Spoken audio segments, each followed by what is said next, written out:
आज आप मिलेंगे पूर्व विधायक, पूर्व एमएलसी और समाज सेवी जयदीप सिंह बरार से। ये मुलाकात खास है।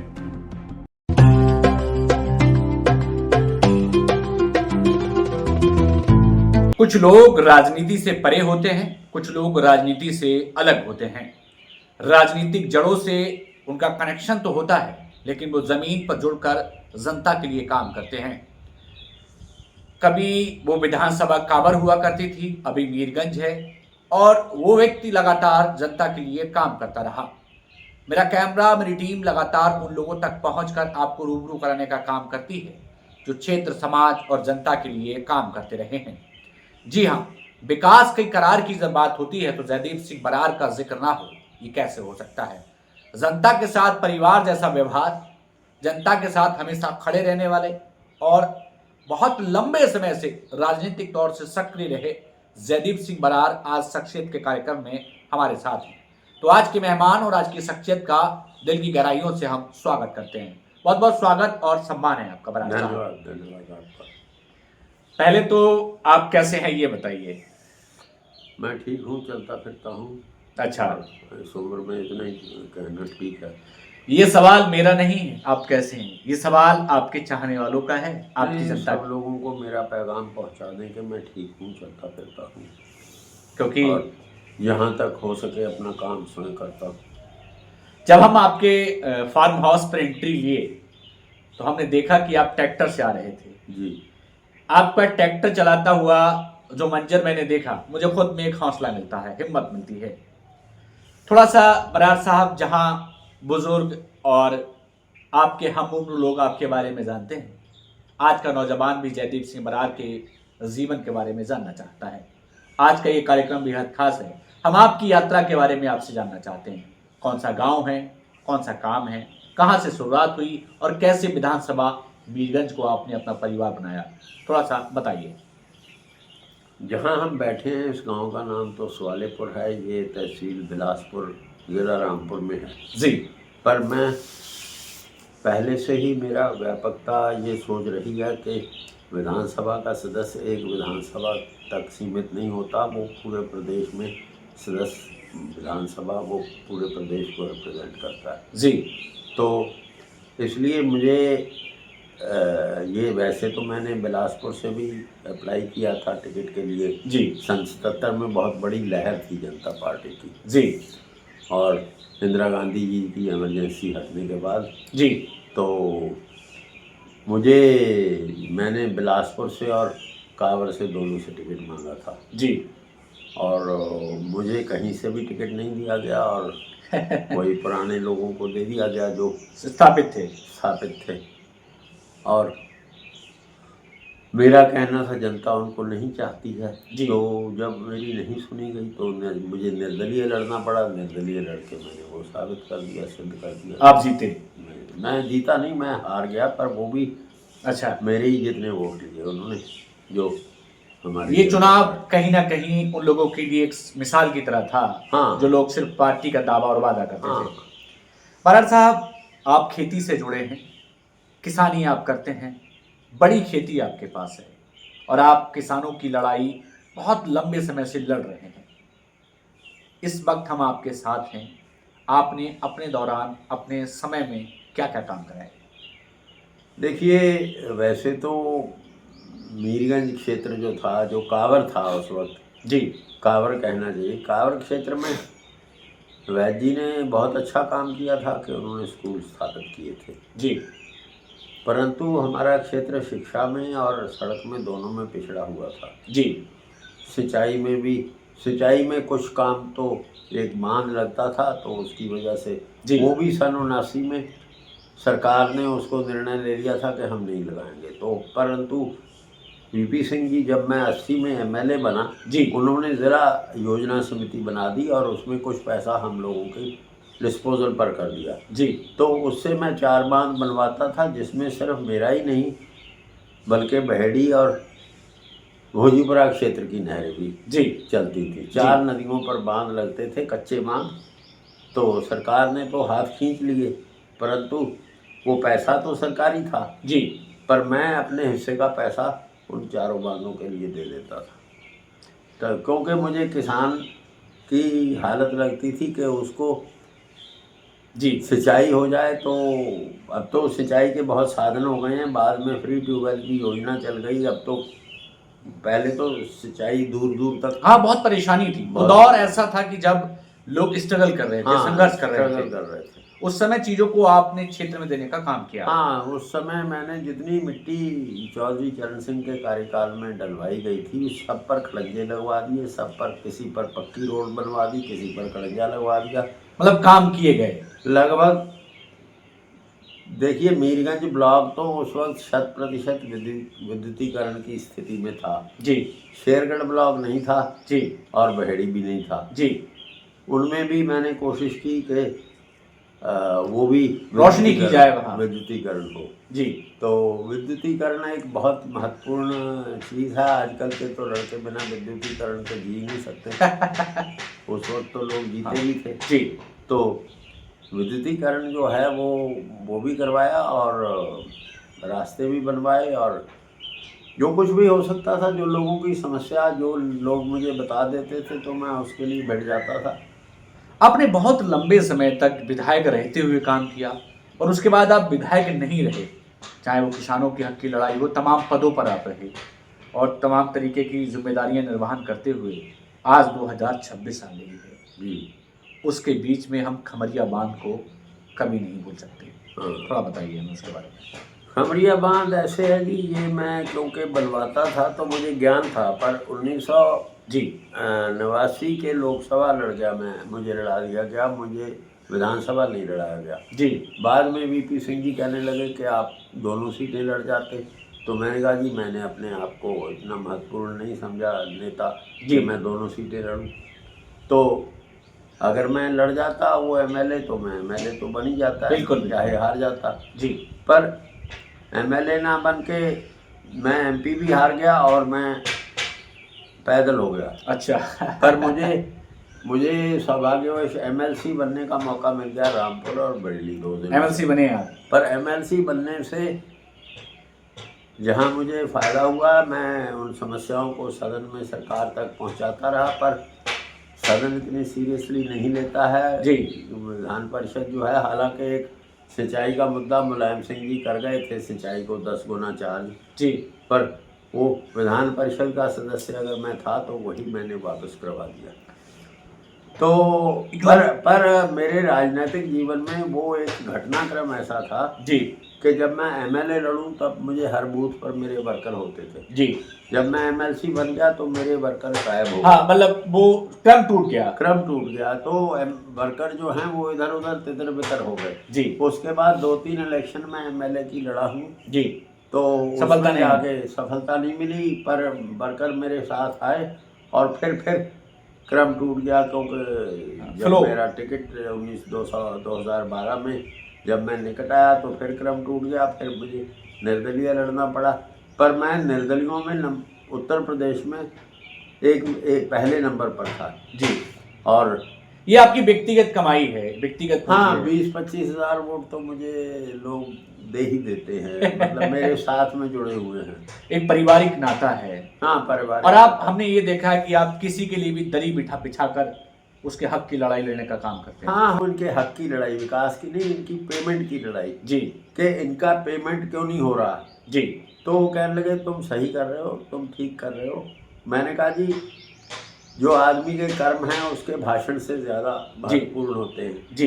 तो उन्होंने कहा ठीक है, तुम करो, और हम सफल हुए। पूरे उत्तर प्रदेश में एक ही फैक्ट्री बंद हुई जी, और 21 दिन के अंदर पेमेंट मिलने का काम हुआ। 100 करोड़ रुपया जो भी था उस वक्त, जो गन्ने का रेट भी कम था, गन्ने के मूल्य भी कम था जी। आज से वो तो 8 और 26 34 साल पहले की बात है। 70-80 करोड़ था, जाने कितना था जी। जो भी था, बहरहाल वो 21 दिन में उसका भुगतान फैक्ट्री को करना पड़ा। बराड़ साहब, हम थोड़ा सा खमरिया बांध की ओर आते हैं, इसके बारे में थोड़ा बताइए। ये खमरिया बांध मैं लगवाता था जब तक मैं विधायक रहा। मेरे हारने के बाद में जो विधायक आए उन्होंने कहा हम वो तो कच्चा लगाते थे, हम पक्का कर देंगे। जी। मैंने कहा मैं देखता रहा कि पक्का हो जाएगा। जी।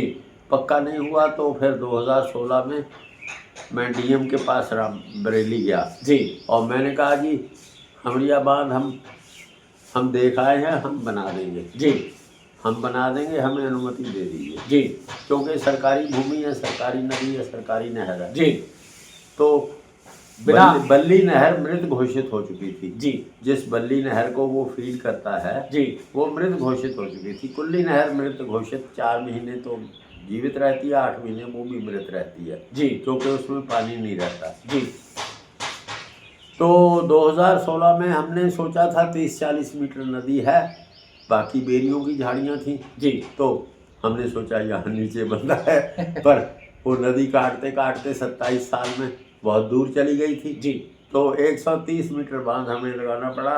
पर हमें सहयोग लोगों ने बहुत किया, ब्लॉक प्रमुख हों या हाँ लोगों ने मदद की, बड़ी मदद की। उस वक्त तो हम 2 महीने वहाँ पर तंबू लगा के रहे, तंबू लगा के टपकता था, रात को ओस पड़ती थी, लिहाफ में पड़े रहते थे तो गीला हो जाता था, सुबह लिहाफ को धूप में सुखाते थे। मतलब लंबा संघर्ष था, लंबा संघर्ष था। तो वो बांध आखिर बन ही गया। बांध की निकासी हमारे विधायक थे सुल्तान बेग जी, उन्होंने कहा कि ये नहीं बन सकता, ये इस पर भूमाफिया कब्जा कर चुका है जी। मैंने आपके अमर उजाला के पत्रकार हैं और ठाकुर ओंकार सिंह, तो मैंने इनको कहा कि भूमाफिया से तो कब्जा हटवाना वो जानते हैं जी, तो हम हटवा लेंगे कब्जा।